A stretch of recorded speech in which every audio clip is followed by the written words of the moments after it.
I want to welcome Ira Jersey to talk about this. He's the head of U.S. interest rate strategy at Credit Suisse. He's also one of the 21 primary dealers that directly trade with the Fed. Good morning, Ira. Good morning, Sarah. Great to see you. Let's start with the euro. Scarlett just pointed it out. At a 2-month high, it is remarkably strong given what's happening with Greece. Well, I think there's two things going on with the euro. I think first there is optimism that we'll get a Greek deal. There is a hard deadline of March 20th, so they have to do something and they have to do it soon. What if they don't? Well, if they don't, I think there is a risk that the euro falls back, and ultimately we do think that there'll be another risk-off trade, and that the euro in particular will lose some value, particularly against the dollar and the yen.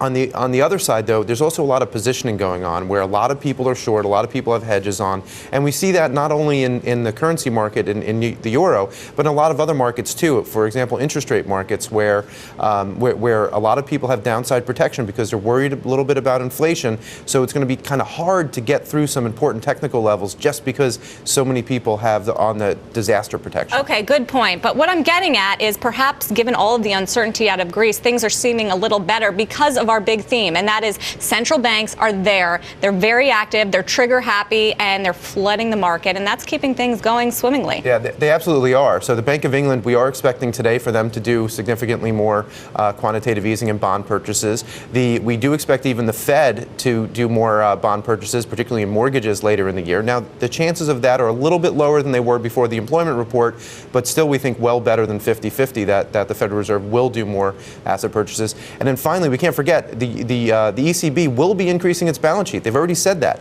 On February 29th, they're going to do a full allotment, 3-year long-term repurchase operation. And when they do that, their balance sheet will grow by whatever amount the banks want. And we think that could be upwards of €1 trillion. So good news if you like stimulus. Ira Jersey says there's a lot more of it coming from the U.S., from the U.K., from Europe. It all feels a little artificial, though, this rally that we're seeing, given that it's fueled by the free money from the central banks. Well, it is a little dangerous because what happens when the central banks pull back, and you've seen that a couple of times, just here in the U.S., for example, whenever the Fed has pulled back a couple of months later, you've seen that the risk asset markets can't kind of keep up with those with that stimulus. Now, I do think that there is a policy initiative here for the Federal Reserve to keep real interest rates extremely low for extremely long, and ultimately that's good for risky assets, so corporate debt as well as equities. On the other side, that same commitment is going to keep interest rates very low, and so you can't fight it. And you can't. I mean, if you don't want to fight the Fed, you don't want to fight the ECB.